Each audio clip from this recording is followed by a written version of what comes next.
মানুষ বলে থাকেন যে জীবনে সময়ের পূর্বে এবং ভাগ্যের থেকে বেশি কিছুই পাওয়া যায় না। এটা যার যার নিজের বক্তব্য। আমি বলবো এই সময় আসলে কি? এই সময় হলো যাতে যুগ যুগান্তর নিহিত আছে, যার মধ্যে দিন আছে, মাস আছে, বছর আছে, ঠিক কিনা? বাস্তবে আপনার কাছে সময় কতটা আছে যা আপনি সদ্ব্যবহার করতে পারেন? তখন থেকে আছে যখন থেকে আপনি নিজেকে বুঝতে শুরু করেন। ততক্ষণ আছে যতক্ষণ না আপনি এই সংসার ছেড়ে চলে যাচ্ছেন। শুধু এটুকু সময় আছে আপনার কাছে। আর যদি ভাগ্যের কথা বলা হয়, তাহলে ভাগ্য হলো সেই পরিস্থিতি যখন মানুষ নিজেকে সময়ের হাতে সমর্পণ করে দেন, তাকে ভাগ্য বলে। অর্থাৎ আপনি জীবনে পরিশ্রম করেছেন, বিপদের সম্মুখীন হয়েছেন, সামনে এগিয়ে গেছেন, কোথাও পৌঁছে গেছেন, এবং তখন আপনার মনে হলো যে ব্যাস এখানেই থেমে যাওয়া উচিত। তাহলে সেটাই হবে আপনার ভাগ্য। যদি ভাগ্যের কথা বলা হয়, তাহলে বলবো সত্যবানের ভাগ্যে মৃত্যু লেখা ছিল, কিন্তু সাবিত্রীর কর্ম তাকে পুনর্জীবিত করে তুলেছিল। অর্থাৎ এই ভাগ্য বদল করা সম্ভব কর্ম এবং পরিশ্রমের দ্বারা। ভেবে দেখুন, রাবণ মাতা সীতাকে হরণ করেছিল। যদি শ্রীরাম সেটাকে ভাগ্য বলে মেনে নিতেন, তাহলে কখনো ভাগ্য বিধাতা হয়ে উঠতে পারতেন না। ভাগ্য হলো একটা বাঁধন যেটাকে ভেঙে ফেলা খুব প্রয়োজনীয়। নিজের লক্ষ্যের কাছে পৌঁছতে হবে। হতেই পারে এই লক্ষ্য হলো পরমাত্মার কাছে পৌঁছে যাওয়া। আপনি যদি পরমাত্মার কাছে পৌঁছতে নাও পারেন, তাও সেই পথে কিছুটা অগ্রসর হতে পারছেন, তাই না? তাহলে ভাগ্যের এই বাঁধন ভেঙে ফেলুন, নিজের কর্মের দ্বারা নিজের প্রারব্ধ গড়ে তুলুন এবং আমার সাথে ভালোবেসে বলুন, রাধা রাধা। মানুষের একটি সমস্যা আছে যে মানুষ সাফল্যকে মাপতে থাকেন, লক্ষ্যপ্রাপ্তিকে মাপতে থাকেন এবং তার তুলনা করতে থাকেন যে ও এত কিছু পেল আর আমি পেলাম না। ওর কাছে এত কিছু আছে কিন্তু আমার কাছে নেই। এই তুলনা করার জন্য ওনারা দুঃখী হয়ে পড়েন, নিরাশ হয়ে পড়েন। তাই আমি একটা প্রশ্ন করছি যে এটা কি উচিত? এই সংসারে আপনি কি নিয়ে তুলনা করবেন, যেখানে সূর্যদেব চন্দ্রমা দুজনেই আছেন, দুজনেই হলেন বিশেষ, দুজনেই নিজ নিজ সময়ে উদিত হন। এদের মধ্যে একজন না থাকলে তাহলে আমাদের জীবন কঠিন হয়ে পড়বে। ঠিক সেইভাবেই আপনি যদি একটা বড় রেখা অঙ্কন করেন, তাহলে অন্য রেখাটি ছোট হয়ে পড়ে না, সে তেমনই থাকে যেমনটা সে ছিল। আপনার অস্তিত্ব কখনো ছোট বা বড় হতে পারে না। শুধু তুলনা করার জন্য আপনার এটা মনে হতে পারে। যদি আপনি যুদ্ধ করতে চান, আপনার তলোয়ারের প্রয়োজন পড়বে। যদি বস্ত্র তৈরি করতে চান, এত বড় তলোয়ার দিয়ে কিছুই হবে না, তখন প্রয়োজন পড়বে একটা ছোট্ট সূচের। তাই তুলনা করবেন না, না নিজেকে ছোট মনে করবেন, না অন্য কাউকে। সবার সাথে সহযোগিতা করুন, আর যদি তুলনা করতেই হয় নিজের সাথে করুন, যে কাল আমি কেমন ব্যক্তি ছিলাম, আজ কি তার থেকে শ্রেষ্ঠ হয়ে উঠতে পেরেছি? ভেবে দেখুন ভবিষ্যতে গিয়ে আপনি কতটা শ্রেষ্ঠ ব্যক্তি হতে পারেন। আসুন আমার সাথে ভালোবেসে বলুন, রাধা রাধা। বস্ত্র আমাদের সকলের প্রিয়, এটা আমাদের জীবনযাপনের জন্য প্রয়োজনীয়।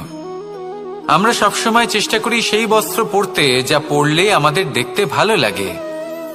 কিন্তু কখনো এই কথা ভেবে দেখেছেন যে কিছু বস্ত্র যদি স্বচ্ছ হয়, তাহলে তা পুরনো হলেও দেখতে ভালো লাগে?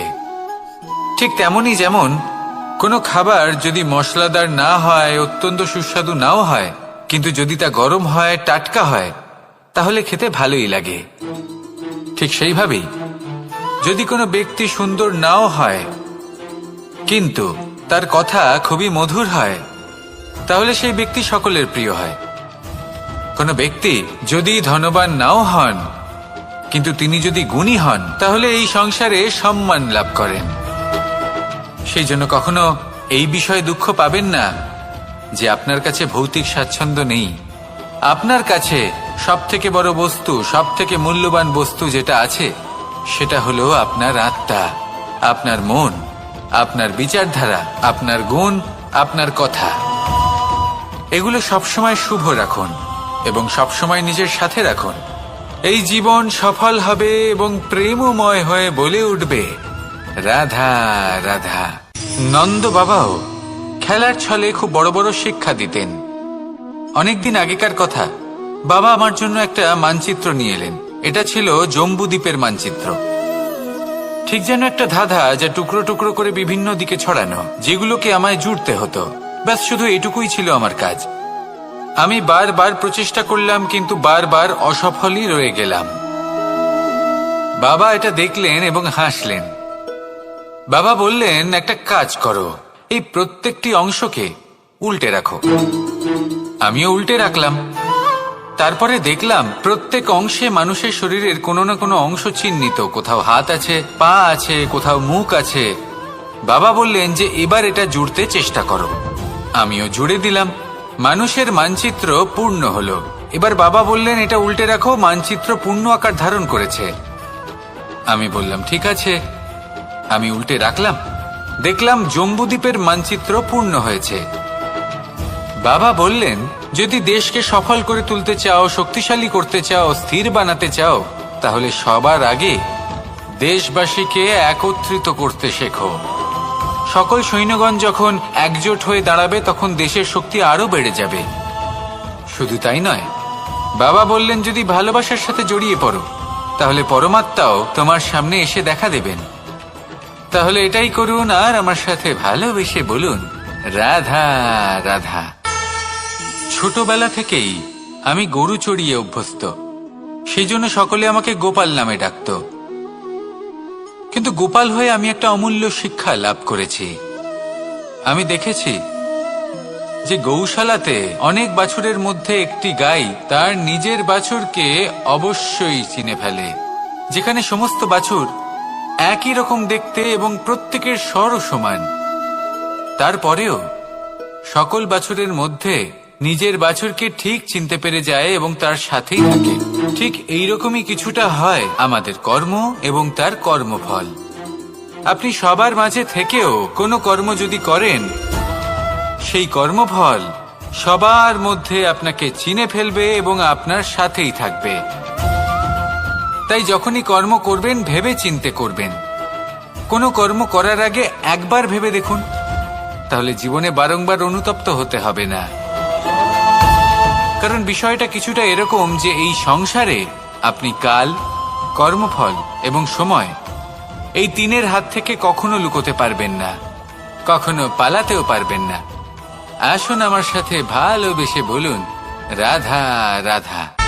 জন্ম এবং মৃত্যু, একটি হলো জীবনের সূত্রপাত, আরেকটি জীবনের সমাপ্তি। এটা হলো একটি চক্র, এবং প্রত্যেক চক্রের মতোই এটাও যেখান থেকে শুরু হয় সেখানে এসেই সমাপ্ত হয়। অর্থাৎ প্রত্যেক ব্যক্তি যারা জন্ম নিয়েছেন, তার জন্মের সাথে এটা সুনিশ্চিত হয়ে যায় যে তার মৃত্যু হলো অবশ্যম্ভাবী। এই সংসারে এমন কিছুই নেই যা চিরকালের মতো থেকে যায়। এবার এটা আমরা সবাই জানি। আমাদের কাছে যে জীবনটা আছে, যেটা আমরা যাপন করতে পারি, সেই সময়কালে আমরা কি করতে পারি সেটা গুরুত্বপূর্ণ। এমন কিছু করুন যার ফলে মৃত্যুর পরেও আপনি অমর হয়ে থাকবেন। আমাদের কথা, আমাদের কর্ম এই সংসারে প্রেরণা প্রদান করতে পারে। আর যদি আমরা প্রেরণা নাও জোগাতে পারি, তাও এই সন্তোষ বোধ যেন থাকে যে আমরা আমাদের জীবন ব্যর্থ হতে দিইনি। এই জীবন যাপন করার ইচ্ছেতেই আমরা সময় ব্যর্থ করে দিই। আর এই জীবনকে যাপন করার সর্বশ্রেষ্ঠ উপায় হলো এটাই যে কখন আমাদের মৃত্যু হবে, কিভাবে আমাদের মৃত্যু হবে, এই চিন্তা ত্যাগ করে যেন আমরা বর্তমানে বেঁচে থাকি, আজকে বেঁচে থাকি, আজকে দাঁড়িয়ে কর্ম করি এবং আজ যে সংকট সামনে তার সম্মুখীন হই। ভবিষ্যতের পথ নিজে থেকেই উন্মুক্ত হবে। আপনার জীবনে অনেক বড় বড় বিপদরূপী পাথর আসবে। সেই পাথরগুলিকে এতটাই দুর্বল করে দিন যাতে সেই পথ আপনি অগ্রসর হওয়ার পরে আপনার পেছন পেছন যে সেই পথ দিয়ে আসবেন, তিনিও যেন সহজেই পাথর চূর্ণ করে সামনে অগ্রসর হতে পারেন। মনে রাখবেন, আপনার প্রচেষ্টারও একটা মাহাত্ম্য আছে। যদি আপনি কোনো কেল্লার শিখরে পতাকা উত্তোলন নাও করতে পারেন, তাহলেও আপনার প্রচেষ্টার যে মাহাত্ম্য তা কখনো কমে যাবে না। সেই জন্য প্রচেষ্টা করতে থাকুন আর আমার সাথে ভালোবেসে বলুন, রাধা রাধা। মানুষ সবসময় চায় যে তার জীবনে যেন কখনো কোনো সমস্যাই না আসে। সে চায় তার জীবন যেন শুধুমাত্র শান্তি এবং সুখের দ্বারা পূর্ণ থাকে। কিন্তু এই চাহিদা অনুচিত কিছু নয়। আমরা সবাই এটাই চাই যে জীবনে সুখ থাক, শান্তি থাক।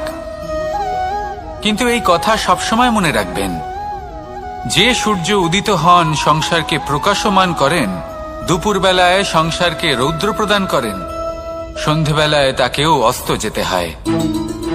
এবার আমাদের জীবন চক্র কিছুটা এরকমই। কোনো কিছুই চিরকাল একরকম থাকে না। কখনো এই নদীকে দেখুন, যা বয়ে চলেছে। এই নদী যা বয়ে চলেছে তার পথেও অনেক বিপদ আসে। বড় বড় পাথরের সম্মুখীন হয়ে তাকেও সামনে এগিয়ে যেতে হয়।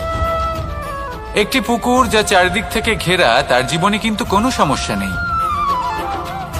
কিন্তু এই সংসারে পুকুরের পুজো করা হয় না, পুজো করা হয় নদীকে। মনে রাখবেন, সমস্যার ঊর্ধ্বে তিনি উঠতে পারেন যিনি সমাধি লাভ করেছেন, যিনি এই সংসারেই নেই। যিনি এই সংসারে আছেন এবং জীবিত আছেন, তার জীবনের সমস্যা হলো শ্বাসবায়ুর মতোই গুরুত্বপূর্ণ। আসুন আমার সাথে ভালোবেসে বলুন, রাধা রাধা। বন হলো আমাদের সবারই প্রিয়। সেখানকার সৌন্দর্য, শান্তি, সেখানকার পরিবেশ আমাদের সকলের ভালো লাগে এবং সেখান থেকে আমরা কাঠ পাই, যা সংসারে আমাদের জীবনে আমাদের খুব সহায়ক হয়ে ওঠে। এর দ্বারা আমরা অনেক কিছুই প্রাপ্ত করতে পারি। অনেক বাদ্যযন্ত্র আমরা লাভ করতে পারি। এর অনেকভাবে প্রয়োগ সম্ভব। কিছু কাঠ অত্যন্ত সুগন্ধি হয়, যা আমরা ঈশ্বরকে নিবেদন করি, যেমন চন্দন। এবার ভাবুন, একজন অসাবধানী ব্যক্তি, তার হাত থেকে ছোট্ট একটা আগুনের ফুলকি যদি সেখানে পড়ে, তাহলে তা সমগ্র বনকে ভস্ম করে দিতে পারে। আর যখন এই আগুন ছড়িয়ে পড়ে, তখন তা কাউকে রেহাই দেয় না। অন্য বৃক্ষকে নয়, পাতাকে নয়, ফলকে নয়, কাঁটাকে নয়, কাউকে নয়, পথে যাকে পায় তাকেই ভস্ম করে দেয়। এই ছোট্ট আগুনের ফুলকি। কিন্তু এই ছোট্ট আগুনের ফুলকি সবার আগে কাকে ভস্ম করে? সেই সকল ছোট ছোট শুকনো পাতা, সেই ছোট ছোট গাছের ডাল। ঠিক সেইভাবেই আপনার জীবনে একজন খারাপ ব্যক্তি এসে হয়তো আপনার সমগ্র জীবন ধ্বংস করে দিতে পারে। আর আপনার এই জীবনে এই ছোট ছোট শুকনো পাতা এবং এই ছোট ছোট শুকনো কাঠ আপনার ছোট ছোট স্বার্থ। আপনার স্বার্থের দ্বারা এই অশুভ ব্যক্তি আপনার মনে অশুভ আবেগ বাড়িয়ে তুলবে এবং আস্তে আস্তে আপনার জীবন শেষ করে দিতে পারে। তাই মনে রাখবেন, এই জীবন অমূল্য। আপনি হলেন অমূল্য। এই জীবন যাপন করুন এবং এই জীবনের কাছে পৌঁছানোর দ্বার আর কোথাও নেই, আপনার কাছেই আছে। আপনার মনে, আপনার বিবেকে, আপনার দৃষ্টিভঙ্গিতে, আপনার ভাবনাতেই আছে। এই দ্বারকে খুলুন, জীবন সফল হবে আর ভালোবেসে বলবে, রাধা রাধা। কথায় আছে যে স্বপ্ন এবং লক্ষ্য হলো একটি মুদ্রারই দুটি দিক। যতক্ষণ না স্বপ্ন দেখছেন, ততক্ষণ বুঝবেন কি করে আপনার লক্ষ্য কি? স্বপ্ন দেখে যদি নিজের লক্ষ্য বুঝতে পারেন, সেটা পেতে চান, তবেই সেটা লাভ করতে পারবেন। কিন্তু স্বপ্ন এবং লক্ষ্য, এই দুইয়ের মধ্যে একটা ভারসাম্য রয়েছে, যেটা বজায় রাখা প্রয়োজনীয়। একে আমরা বলে থাকি পরিশ্রম। দেখুন, যদি আপনি স্বপ্ন দেখতে চান, তাহলে পরিশ্রম ত্যাগ করে নিদ্রা লাভ প্রয়োজন। কিন্তু যদি আপনি লক্ষ্য লাভ করতে চান, তাহলে আপনাকে নিদ্রা ত্যাগ করে পরিশ্রম করতে হবে। তাই আলস্য ত্যাগ করুন এবং সিদ্ধান্ত নিন যে আপনি কি চান। আপনার জীবনের এই তুলাদণ্ডে স্বপ্নের পাল্লা ভারী হওয়া প্রয়োজন নাকি লক্ষ্যের?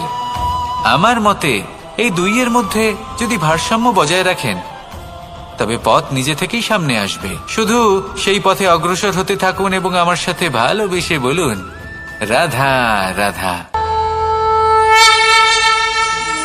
আমরা সবাই জীবনে সুখ লাভ করতে চাই। শুধু জীবনে কেন, জীবনের পরেও আমরা সুখ লাভ করতে চাই।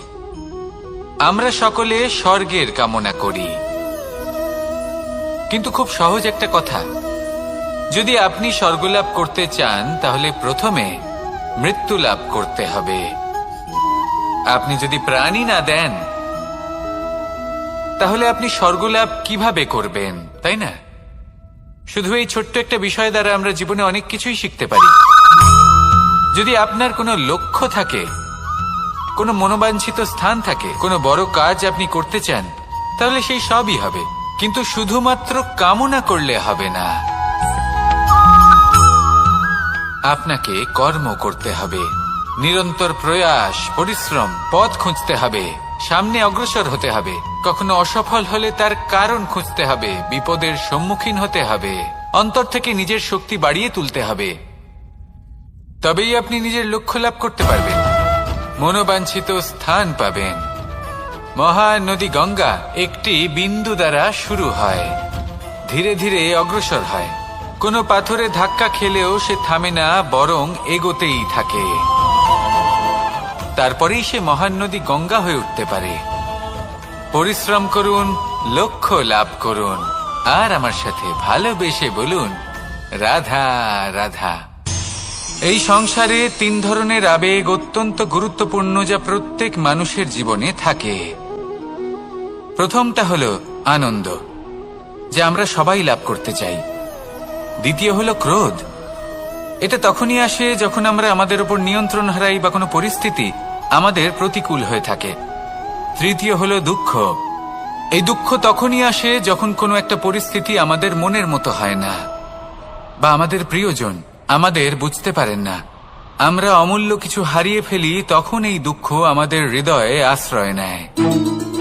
এই 3 আবেগ হলো এমন যে আমাদের জীবনে আসতে এবং যেতে থাকবে। কিন্তু এই 3টি আবেগের বিষয়ে কোন কথাটা মনে রাখতে হবে সেটা শুনুন। যখনই আপনি আনন্দে থাকবেন, প্রতিশ্রুতি দেবেন না, কারণ যখন মানুষ আনন্দে থাকেন তখন তিনি নিজের বিবেক বোধ হারিয়ে ফেলেন। দ্বিতীয়ত, যখনই আপনি ক্রুদ্ধ হবেন, উত্তর দেবেন না, কারণ ক্রোধের বশে যে উত্তরই দেবেন সেটা শুভ হবে না। তৃতীয়ত, যখনই আপনি দুঃখী থাকবেন, কোনো সিদ্ধান্ত নেবেন না, তখন নিজের মনের ওপর, নিজের কর্মের ওপর, নিজের উপর নিয়ন্ত্রণ রাখতে চেষ্টা করুন। যদি এই 3টি আবেগের ক্ষেত্রে এই জিনিসগুলো মনে রাখেন, তাহলে জীবনে কখনো আক্ষেপ করবেন না। আসুন আমার সাথে ভালোবেসে বলুন, রাধা রাধা। আমাদের মধ্যে বেশিরভাগ মানুষ কোনো না কোনো মহাশক্তির উপস্থিতিকে বিশ্বাস করেন। আমরা মনে করি যে এ হলো সেই মহাশক্তি যার প্রভাব, যার কৃপা চিরকাল আমাদের উপর বজায় থাকে। আমাদের কর্মের ওপর, কর্মফলের ওপর চিরকাল তার দৃষ্টি থাকে।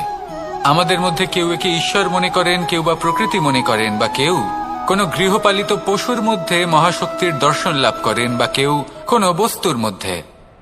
প্রত্যেকের নিজস্ব বিশ্বাস আছে, কিন্তু সেই শক্তির থেকে আশীর্বাদ লাভের জন্য বা কোনো ইচ্ছে পূরণের জন্য আমরা কখনো না কখনো মন্দিরে যাই। এই মন্দির শব্দের সূত্রপাত কিভাবে, আগে সেটা বুঝে নেওয়া যাক। মন্দির, এই শব্দের আরম্ভ হলো মনের দ্বারা।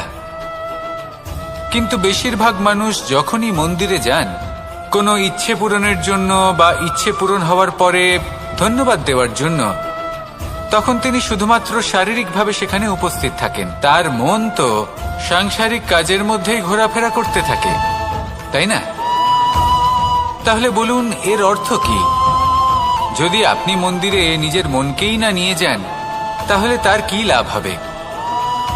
মন্দিরে গিয়ে নিজের মনকে ঈশ্বরের চরণে পূর্ণরূপে সমর্পণ করুন। নিজের মন থেকে ঈশ্বরের আরাধনা করুন, আর এই মন থেকেই বলুন, রাধা রাধা। মানুষ শুধুমাত্র 2 ধরনের ব্যক্তির সামনেই নত হন। একজন হলেন তিনি যাকে তিনি সম্মান করেন, আর আরেকজন যাকে তিনি ভয় পান। এবার কোনো ব্যক্তি যদি আপনার সামনে নত হন, তাহলে তার পেছনের কারণ কি? আপনার প্রতি সম্মান নাকি আপনার প্রতি ভয়? সেটা আপনাকেই বুঝতে হবে। যদি আপনি এমন মনে করেন যে তাতে কি যায় আসে, ভয় হোক বা সম্মান, কেউ আমার সামনে নত তো হচ্ছেন, যদি এটা আপনার চিন্তা ভাবনা হয়, তাহলে আপনাকে মনে করিয়ে দিই, এই সময় বদলাতে বেশি সময় লাগে না। আজ যে ব্যক্তি আপনাকে দেখে ভয় পাচ্ছে, কাল এই ভয়ের সমাপ্তিও ঘটতে পারে। আবার এমনও হতে পারে যে তার কাছে অত্যাধিক শক্তি চলে এলো। অনেক কিছুই হতে পারে। তাই মনে রাখবেন, যে মাথা ভয়ের কারণে নত হয় তা সময় এলে সবার আগে বিরোধিতা করতে পারে, আর যে মাথা সম্মানের কারণে নত হয় আপনার জন্য নিজের শিরচ্ছেদও সে করতে পারে।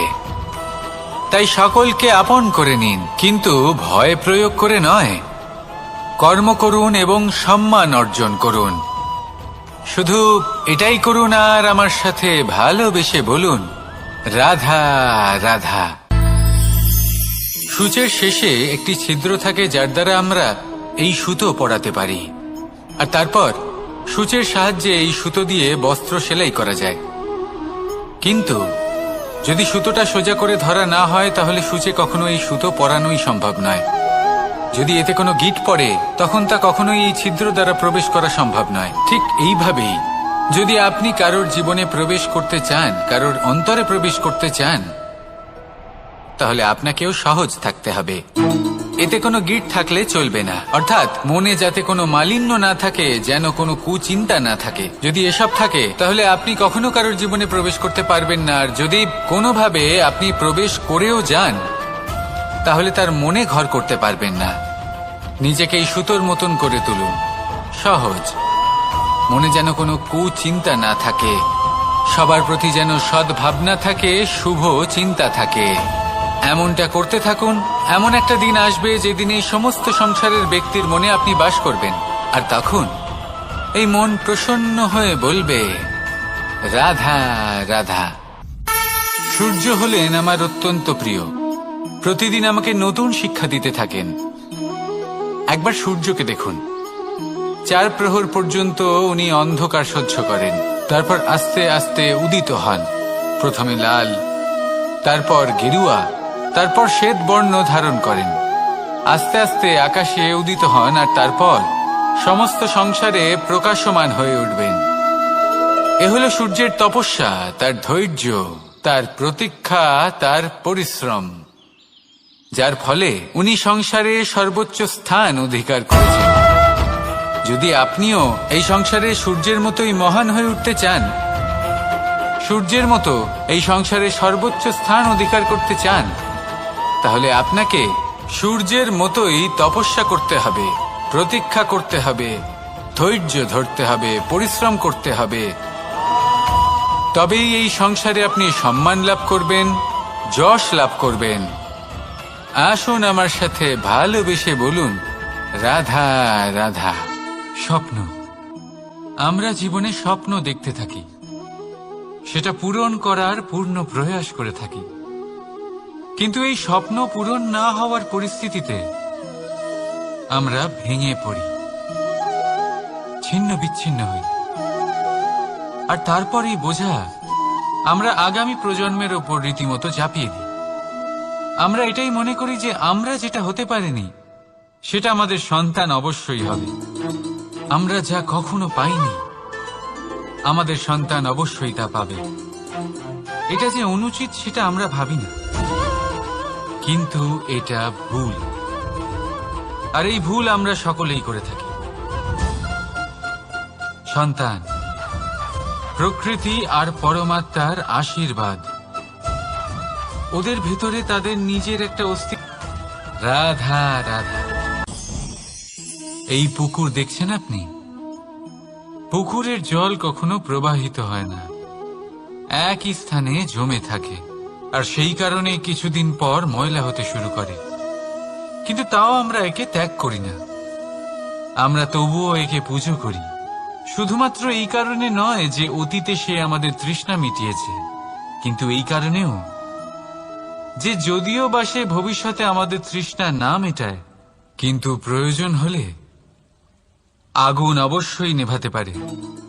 ঠিক সেই রকমই হয় আমাদের সম্পর্ক, সম্পর্ক যা আমরা বহু বছর পরিশ্রম করে তৈরি করি, যে দরকার পড়লে আমাদের সহায়ক হয় কোনো না কোনোভাবে।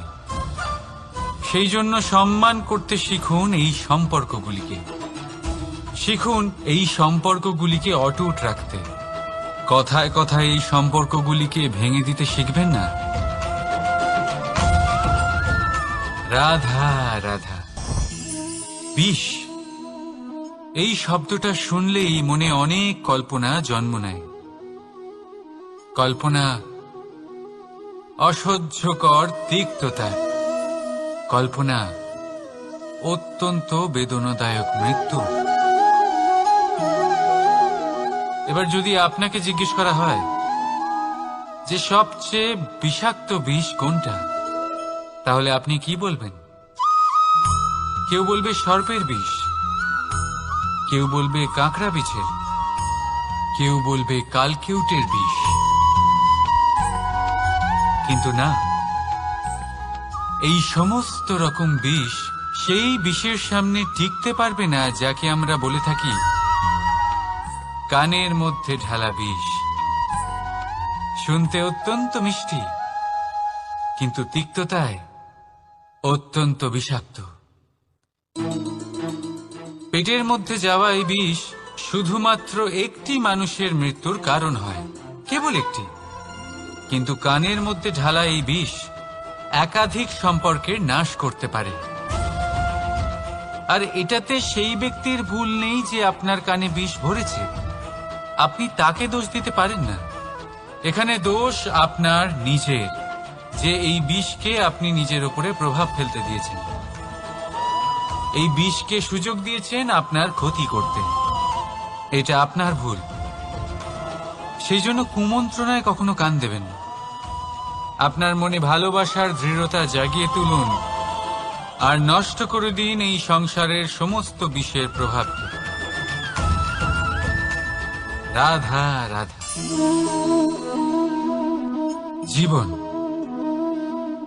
আমাদের এই জীবন, সুখ আর দুঃখ, এই দুইয়ের মিশ্রণ। এদের সংমিশ্রণই জীবনের ভারসাম্য বজায় রাখে। এখন এই সুখ, সুখ এমন এক বস্তু যাকে সবাই খুঁজে চলেছে। দুঃখ এমন এক অনুভূতি যা সবার কাছে আছে। আমাদের প্রত্যেকের জীবনে সুখ আর দুঃখ আসতে থাকবে আর যেতেও থাকবে, এটা অবশ্যই জীবনে থাকবে। কিন্তু সফলতা, এটা সবার জীবনে আসে না। কেন? কারণ এই সফলতা সুখ আর দুঃখের দ্বারা প্রাপ্ত হয় না। সফলতা প্রাপ্ত হয় নিজের উপরে বিশ্বাস করতে থাকলে। আকাশের ওই সূর্যকে দেখুন, সূর্যের বিশ্বাস আছে নিজের উপর যে সে সমস্ত জগৎকে আলোকিত করতে পারবে, নিজের প্রথম রশ্মি দিয়ে অন্ধকারকে দূর করতে পারবে। সূর্য এই বিশ্বাস নিয়েই আসে, আর কিছুক্ষণের মধ্যেই সমস্ত সংসার থেকে অন্ধকারকে বিনাশ করে ফেলে সে। তাহলে মনে রাখবেন, এই সুখের আভাস, এই দুঃখের অনুভূতি আসতেও থাকবে আর যেতেও থাকবে। শুধু নিজের উপরে বিশ্বাস রাখুন, তারপর দেখবেন এই সফলতা আপনার দাস হয়ে থাকবে। রাধা রাধা। চাঁদ কত শ্রেয়, শুভ্র, কত সুন্দর। কিন্তু যদি আপনি মনোযোগ সহকারে দেখেন তাহলে দেখবেন এই চাঁদেও দাগ আছে। আর এই দাগগুলি থাকার কারণে কি এই চাঁদের মাহাত্ম্য কখনো কমে যায়? কখনো নয়। এর কারণ হলো চাঁদের নিরন্তর চেষ্টা। একবার এই আকাশে দেখুন, এই অন্ধকার সবসময় চেষ্টা করে চাঁদকে ঢেকে দেওয়া, কিন্তু এই চাঁদ সবসময় এই অন্ধকারের সাথে লড়াই করতে থাকে।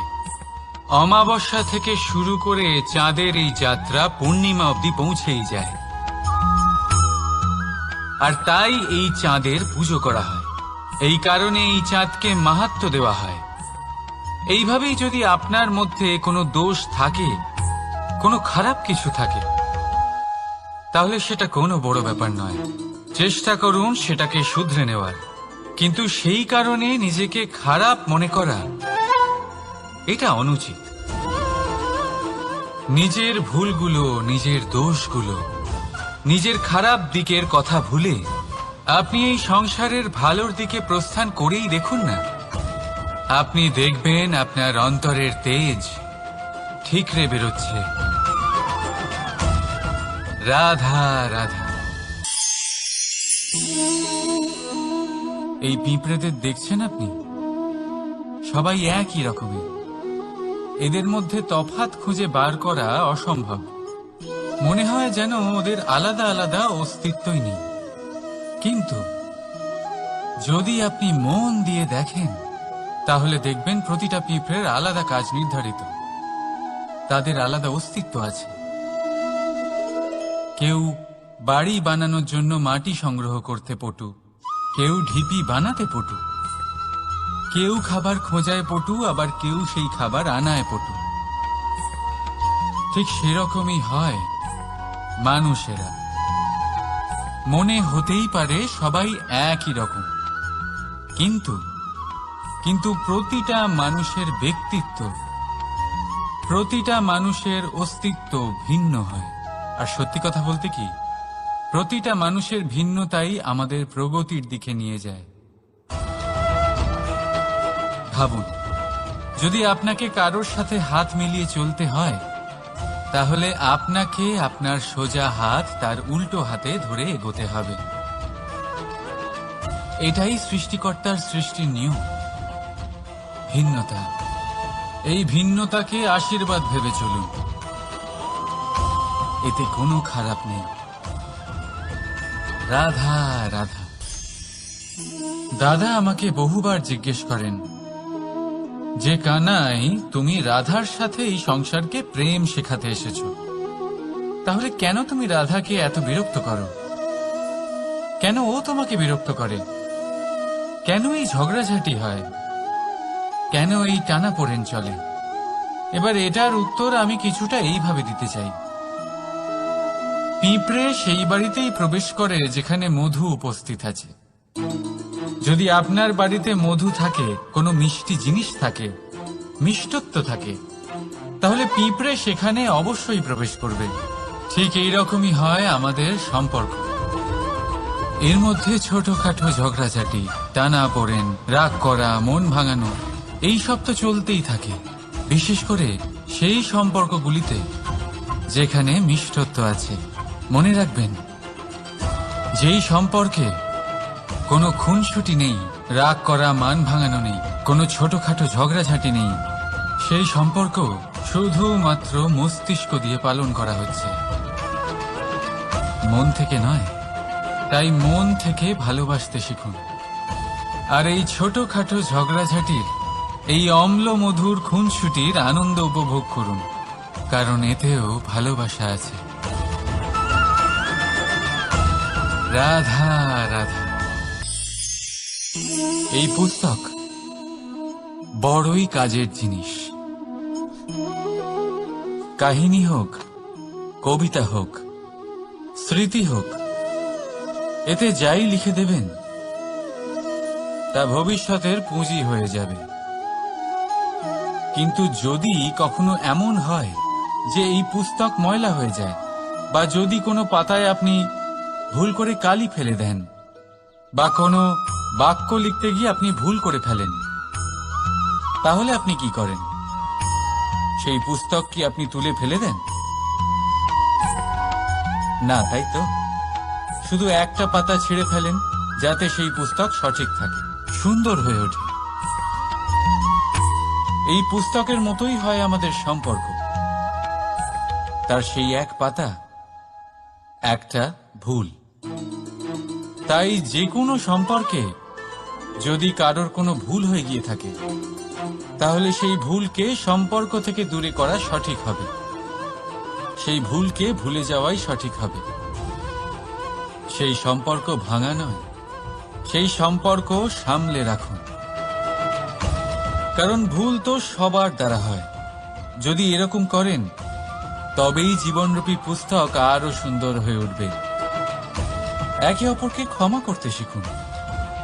একে অপরের ভুলকে ভুলে যেতে শিখুন। তারপর দেখবেন এই জীবনে আরো আনন্দ আসবে, আর এই সম্পর্ক নিঃশ্বাস নিতে থাকবে। রাধা রাধা।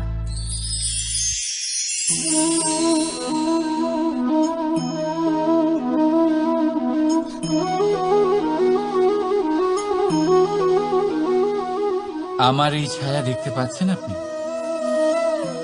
প্রকাশের স্রোত যখন মধুর আর দূরে থাকে তখন এই ছায়া লম্বা হয়ে যায়, কিন্তু যেই প্রকাশের স্রোত মাথার উপরে চলে আসে এই ছায়ার আকার ক্রমশ ছোট হতে থাকে, আর অন্ধকারে তো এই ছায়া বিলুপ্ত হয়ে যায়। কিছুটা এরকমই হয় আমাদের অহংকার। সুখের আগমন হলে বৈভবের উপলব্ধিতে এটা বাড়তে থাকে, কিন্তু যেই সংকটের তাপ বেড়ে ওঠে অহংকার ছোট হতে থাকে। আর যখন সংকটের এই অন্ধকার আমাদের চারিদিক থেকে ঘিরে ধরে তখন এই অহংকার আমাদের ছায়ার মতোই বিলুপ্ত হয়ে যায়। তাই সেই কারণে আপনার জীবনে সংকটের আগমন আপনার অহংকার নষ্ট করেই দেবে, কিন্তু তার জন্য সংকটের অপেক্ষা কেন করবেন? এই অহংকারকে বাড়তেই দেবেন না, উৎপন্ন হতেই দেবেন না। বিবেকের সুতো দিয়ে বেঁধে রাখবেন একে। দেখুন, আমি শ্রেষ্ঠ, এটা বিশ্বাস করতে কোনো আপত্তি নেই, কিন্তু শুধুমাত্র আমি শ্রেষ্ঠ আর কেউ নয়, এ আত্মসম্মান নয়, এ হলো অহংকার। আর অহংকার আর কিছুই নয়, শুধু পতনের দিকে প্রথম পদক্ষেপ। আর এই জীবনে পতনের দিকে নয়, প্রেমের দিকে এগিয়ে যান। আর আমার সাথে ভালোবেসে বলুন, রাধা রাধা। আপনি কি কখনো ফলে ফুলে পরিপূর্ণ বৃক্ষ দেখেছেন? তার ডালগুলো কিরকম স্বাধীনভাবে বেড়ে ওঠে, কিন্তু যদি এই ডালগুলো মূলের সাথে ঠিকভাবে যুক্ত না থাকে, সেই বৃক্ষের মূলগুলি গভীর না হয়, তাহলে কি হবে? তাহলে কি সে সেই সব সুবিধা পাবে? কখনোই নয়। সেই বৃক্ষের ডাল পড়ে যাবে, সেই বৃক্ষ ভূমিষ্ঠ হয়ে যাবে। ঠিক সেইভাবেই চিন্তাভাবনার স্বাধীনতার আনন্দ আপনি তখনই আস্বাদন করবেন যখন আপনার শিক্ষা গভীর হবে। তাই স্বাধীন থাকুন দৃষ্টিভঙ্গিতে, কিন্তু যুক্ত থাকুন শিক্ষার সাথে। রাধা রাধা। সমাজ, আমরা এই সমাজে বাস করি আর বহুবার একটা গুরুত্বপূর্ণ কথা ভুলে যাই। এই সমাজ আমরা সকলে মিলে তৈরি করি। সমস্ত সময় কাটিয়ে দিই এইটা ভাবতে ভাবতে যে এই সমাজ কি ভাববে, আমার কি করা উচিত, আমার কি ভাবা উচিত, কি পড়া উচিত, কোনটা সঠিক কোনটা ভুল। যদি আমি এটা করি তাহলে কয়েকজনের এটা মনে হবে না তো যে আমি খারাপ, যখন আমি তা নই। মনে ভয় উৎপন্ন হয় সেই কয়েকজন মানুষের জন্য। তার কারণ হলো আমরা আমাদের মনের কথা শুনতে পাই না, না শুনতে পাই, না বলতে পারি, আর না করতে পারি। সেই কয়েকজন মানুষের ভয় আমরা খারাপের বিরোধিতা করা ছেড়ে দিই। কিন্তু কখনো নিজেকে জিজ্ঞেস করুন, শেষ পর্যন্ত কারা এই কয়েকজন মানুষ? এই সংসারে প্রতিটি মানুষেরই নিজের আলাদা আলাদা ব্যক্তিত্ব আছে, আলাদা দৃষ্টিভঙ্গি আছে। তাই যদি আপনি এটা ভাবেন যে আপনি সবাইকে খুশি করতে পারবেন, তাহলে আপনি ভীষণ বড় ভুল করছেন। জীবনে কর্ম তাই করুন যাতে আপনার অন্তরাত্মা সন্তুষ্ট হয়, আর অন্তরাত্মা সন্তুষ্ট তখনই হবে যখন আপনার কর্ম শুভ হবে। তাই নিজের মনের কথা শুনে এই সংসারে শুভ কর্ম করতে থাকুন। তবেই এই সংসারের কর্মে আপনি সার্থক হবেন। রাধা রাধা।